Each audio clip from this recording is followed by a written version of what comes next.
कौन कौन से तरह तरह के टेस्ट होते हैं जिससे हमें पता चलता है कि डायबिटीज़ है? नहीं तो डायबिटीज़ के कोई कॉम्प्लिकेशंस है तो वो कैसे हमें पता चल सकता है? डायबिटीज़ के साधारण टेस्ट तो पहले हमने डिस्कस की है शायद, कि फास्टिंग शुगर। उसके अलावा खाने के बाद 2 घंटे का लेते हैं, लेकिन मैं पर्सनली 1.5 घंटे का प्रेफर करती हूँ, क्योंकि उस टाइम लगभग मैक्सिमम होता है शुगर।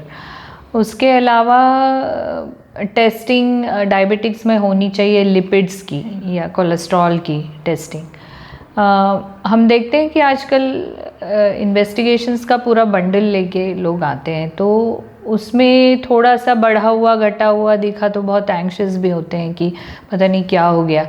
लेकिन ये बात है कि सिलेक्टिव टेस्ट करने चाहिए जो ज़रूरी है।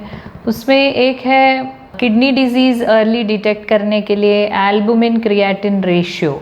जो किडनी डिजीज़ है वो कई स्टेजेस से गुज़रता है, तो उसमें सबसे पहले स्टेज ये होती है कि एल्बुमिन किडनी से लीक आउट होता है। हालांकि एल्बुमिन लीक आउट नहीं होना चाहिए, वो शरीर में रहना चाहिए, लेकिन वो लीक आउट होता है। तो ये लीक पता करने का सबसे प्रारंभिक तौर पे या प्रारंभिक दशा में इसको अगर पता करना है तो वो टेस्ट है यूरिन एल्बुमिन क्रिएटिन रेशियो। इसके अलावा हमने पहले HbA1c के बारे में बात की है। 3 महीने का जो कलेक्टिव शुगर है उसका एक मेजर है HbA1c। अगर वो 7 से नीचे होता है तो हम गुड कंट्रोल समझते हैं। उसके आगे बढ़ता है तो जैसे जैसे बढ़ता है हमको पता चलता है कि कैसे डायबिटीज़ कंट्रोल में नहीं है। इसके अलावा हमको एक बहुत इम्पॉर्टेंट टेस्ट है कि उसको CGM कहते हैं, कंटिन्यूस ग्लूकोज मॉनिटरिंग। आपने देखा होगा कि ऐसा पैच लगाते हैं, उस पैच से लगभग 2 हफ्ते का शुगर मॉनिटर होता है। तो अगर आप उसको ठीक से समझते हो कि आपके एक फलाना चीज़ खाने से कितनी शुगर बढ़ी, या रात को आपकी शुगर बहुत ज़्यादा कम हो रही है क्या, उस तरीके का पूरा नॉलेज अपने को उस टेस्ट से मिलता है। तो वो एक बहुत यूज़फुल टेस्ट है, क्योंकि उतार चढ़ाव शुगर के कम करना बहुत ज़रूरी होता है, स्टेडी स्टेट में रखना। ग्लाइसीमिक वेरिएबिलिटी बोलते हैं, वो वेरिएबिलिटी जितनी बढ़ेगी उतनी ज़्यादा कॉम्प्लिकेशंस होंगे। तो इसलिए वो टेस्ट बहुत इम्पॉर्टेंट है, CGM कंटिन्यूस ग्लूकोज मॉनिटरिंग। इसके अलावा हम हमेशा पेशेंट्स को यही राय देते हैं ना कि घर पे ग्लूकोमीटर से जांच करें, बार बार करें, दिन के कई अलग अलग समयों में करें, ताकि पता चले कि कम हो रही है, घट रही है। तो ये घटना भी एक घट जाना, बहुत ज़्यादा कम हो जाना, वो एक सीरियस प्रॉब्लम है। कई लोग बेहोश भी हो जाते हैं। तो ये हाइपोग्लाइसीमिया जो है वो जितना कम हो, जितने कम बार हो वो उतना अच्छा है। 60 से कम जब हो जाती है तो ब्रेन का फंक्शनिंग भी प्रॉब्लम में आ जाता है, होता है फिट्स जैसा हो जाए, या पेशेंट कोमा में भी चला जाता है कभी कभार। तो वो प्रिवेंट करना चाहिए, वो नहीं होना चाहिए।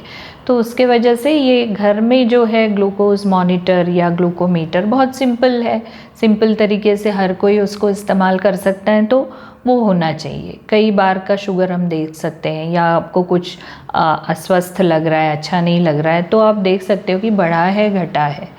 तो ये कॉमन तरीके हैं। और इसके अलावा जैसे मैंने कहा, लिपिड्स का टेस्ट होना चाहिए, किडनी फंक्शंस होने चाहिए, और लिवर काफ़ी बार अफेक्टेड रहता है तो लिवर फंक्शन भी होना चाहिए इसके साथ में।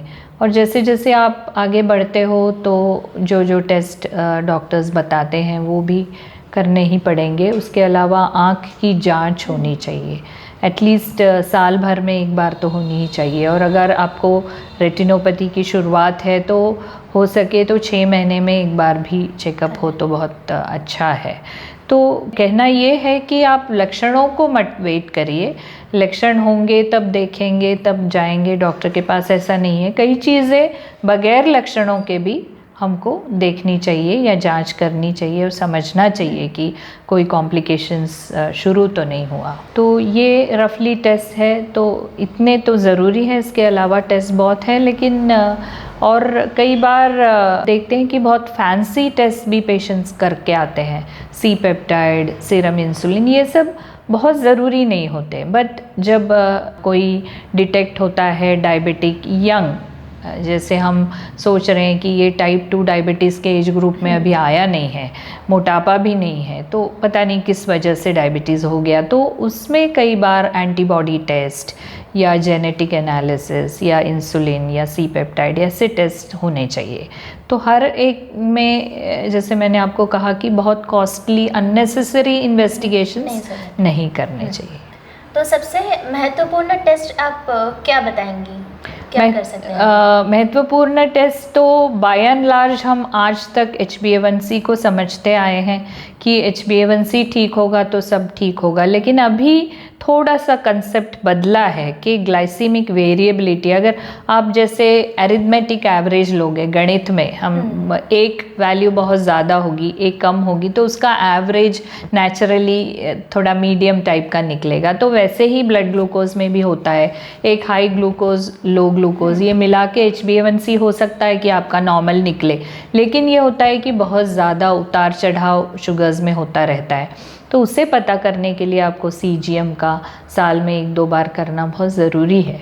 उसके हिसाब से आप डाइट मॉडिफाई कर सकते हो, आपका एक्सरसाइज मॉडिफाई कर सकते हो, कहीं लगा तो दवा बढ़ा सकना, कहीं घटा सकना, ये सब उसके मुताबिक हो सकता है, तो वो भी एक इम्पॉर्टेंट टेस्ट है। और एक एक ऑर्गन के लिए अलग अलग टेस्ट आपके डॉक्टर के निर्देश अनुसार आपको करनी चाहिए।